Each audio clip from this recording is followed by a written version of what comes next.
Hi, my name is Rick Rudinger. I'm the CEO of Next Fiber Technology. 25 to 27 years ago, I was in the field as an Army infantry officer laying in an ambush site and wondered why can't there be better gear for the soldiers. And if you fast forward to a few years later, I started working for WL Gore-Tex, and everything we did was built around PTFE products, expanded polytetrafluoroethylene. The one area that I recognized through my past experiences in textiles was the amazing properties of polytetrafluoroethylene and what that polymer can do when it's attached or bonded to polyester or nylon resins and yarns.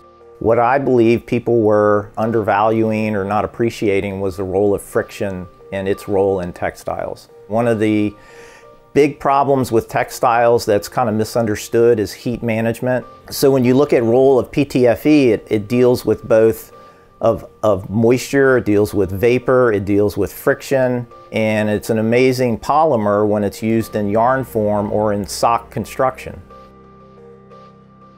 Well, a runner, if you think about the human body, we have between 2.6 and 4 million sweat glands in our body, and when you're running, sweat is going to migrate downhill. It's going to go down your torso, down your leg, and into your shoe. And that sock has got to have the ability to deal with tremendous kinetic friction and a tremendous amount of moisture and sweat.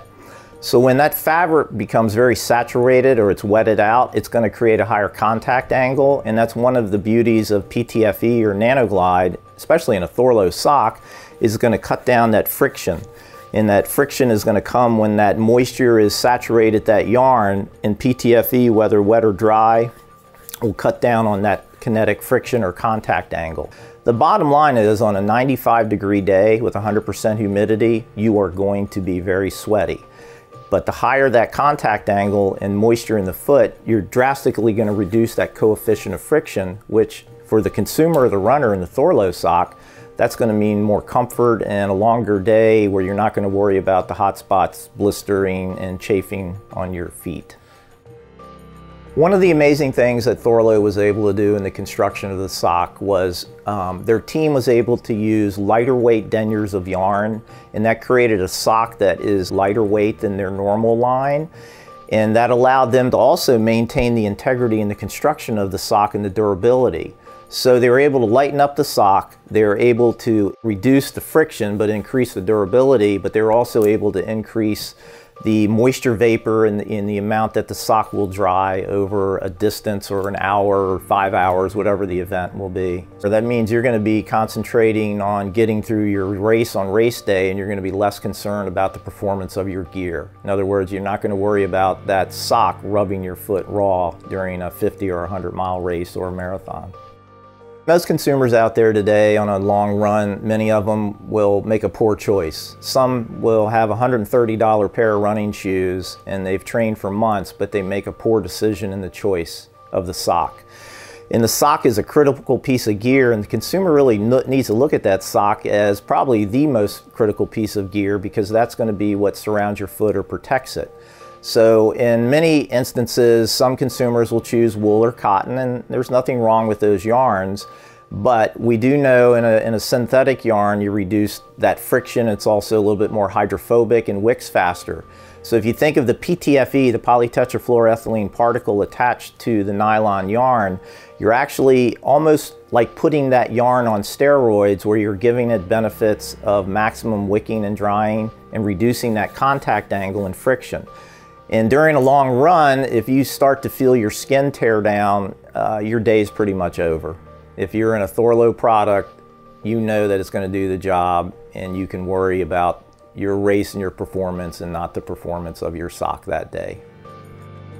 This is how I would describe Nano Glide. It's a friction-reducing, rapid wicking drying machine. I'm the inventor, but I'm also an athlete and a runner at heart as well. And I have many friends. I'm from Frederick, Maryland, and we have a great trail system. We have a great run club.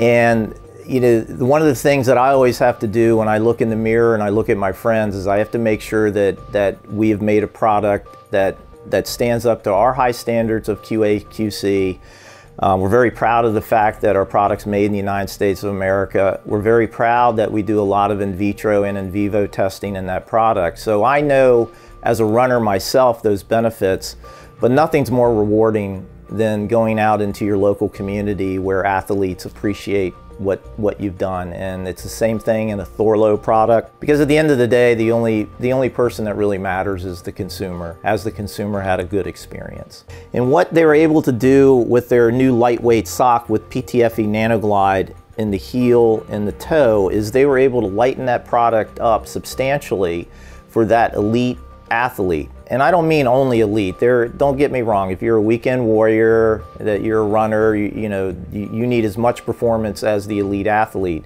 But what Thorlos has done is taken their innovation and their engineering, and they've just raised the bar even that much higher.